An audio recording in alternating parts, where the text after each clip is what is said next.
One of the big questions is why? Why does God command Joseph to do this work so early? And I want to say something that I may be wrong, and I recognize that, and I hope it doesn't sound too heretical to you, that I want you to grasp that in June of 1830, Joseph Smith is 24 years old. Now let me ask you this question. Did you read the Bible cover to cover by the time you were 24 years old? I know I hadn't. Have you read the Bible cover to cover now? I think there's some strong possibility that Joseph Smith had never read the entire Bible cover to cover. His own mother says that Joseph was not given to reading books. He was more prone to deep thinking and meditation. Now, don't get me wrong, the Smiths were a God-fearing, Christian, Bible-loving family. But that does not mean that he read it cover to cover. I hope that my wife and I are raising our kids in a God-fearing, Christian, Bible-loving family. But that doesn't mean that my kids, by the time they're 24, would have read it end to end.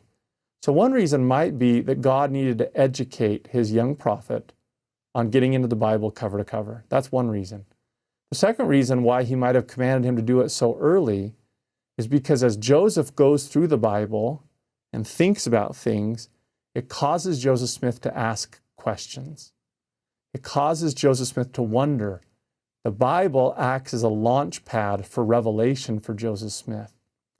He reads things like, for example, it's not coincidental that as Joseph Smith is translating Moses chapter 7, he's translating all of this stuff about Enoch and Zion, that at that same time, Joseph gets revelations like section 29 of the Doctrine and Covenants, or section 37 and 38, about Zion, the gathering, the second coming.